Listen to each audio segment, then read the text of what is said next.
In this video, we will discuss how to create an image from the WebMap server imagery that you have attached. Now, some advantages of creating an image for your particular project limits is number one, whenever you create your own image, you don't have to deal with the WebMap server imagery and waiting for that to download, because that imagery is stored somewhere else, and depending on your network speed or your bandwidth may determine how long it takes to load that imagery up. So creating your own image would eliminate that downloading process. Number two is you're defining your actual project limits, so you don't have to worry about everything that's kind of outside of that limits of your project. And then the third thing, which is probably the most important, is if you're wanting to use that imagery whenever you're creating your plan sheets through the create renditions for the project manager to sign and seal, is the images have to be stored inside of ProjectWise. And whenever you actually create your images and put them inside of ProjectWise, then it will grab those images and they will show up whenever you do the create renditions. If you just have the web map imagery attached to the file or Bing maps, whenever you do the create renditions, it will not have those images attached. So that's why you'd want to create your own image for your particular project limits. So to do that, let's go ahead and go to the raster manager. You can select it here or go to your attached tools and go to the raster manager. And here you see that we have the 2022 central zone attached to this particular file. And what we're going to do to create our own project limits image, go to the edit pull down and go to merge. Now inside of here you do have some different options for your area. You can create a block, an orientate block. You can define a shape that's out there. So if you create a shape for your image that you're wanting to create, you can select an element. You have a shape where you just go out there and pick points to create the shape, or you can do the actual view that we're looking at right now. For this example here, I'm just going to go ahead and do shape. And basically all this does right here is you just go down below here and look at your prompts and follow the prompts to create that particular shape depending on which area method that you used. So let me go ahead and create the shape.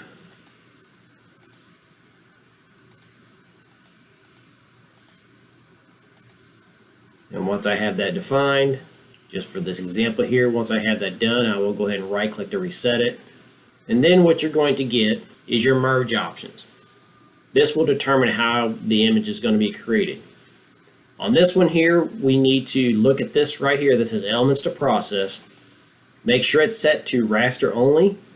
Make sure it's not set to all elements or some other option, because we're just wanting to create an image from the web map imagery that is attached. We don't want vectors, we don't want reality meshes or anything like that. So let's go ahead and do rasters only. The best option that I have found whenever I'm creating the image is to use the set using option to pixel size and DPI. You do have some other options and you can experiment with that as you desire, but I found the best method to use is the pixel size and DPI. Now what you want to do is set your pixel size to your source imagery that is out there.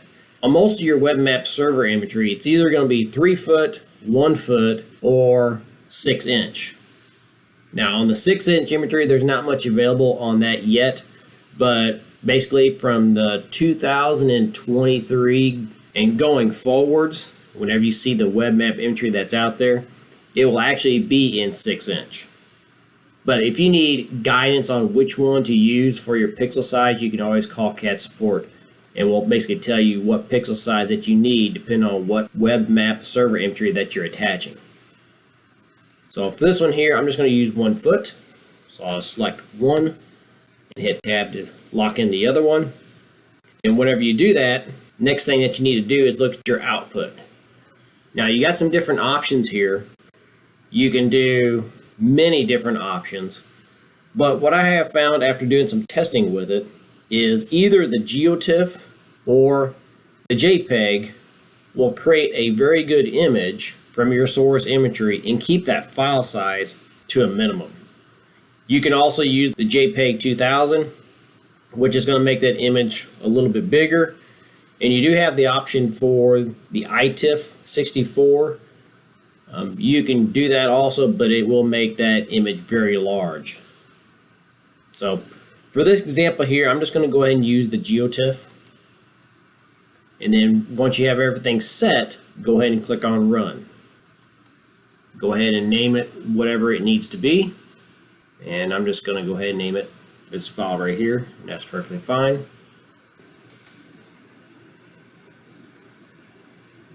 And now it'll go through the process of creating that image.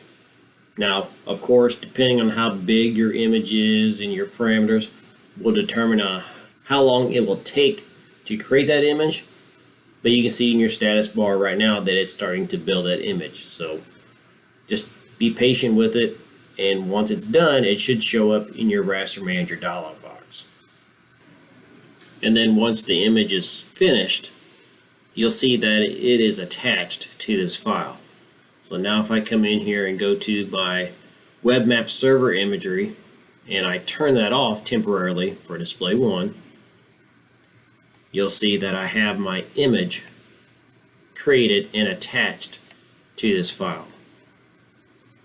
And since it is stored inside of ProjectWise, if I try to go out there and produce this into a PDF file, if it was a cut plan sheet, if it would try to produce it using the create renditions, it would not only grab the geometry that's in the file, the references that are attached to this file, longer stored inside of ProjectWise, of course, and then also the image file that is stored inside of ProjectWise. Now, if I don't need that web map imagery attached to this file anymore, this is where you can come in here and simply undisplay it, or if you don't need it, which this is what I would suggest, is to simply just come in here and right click over and do a detach, because it's no longer needed.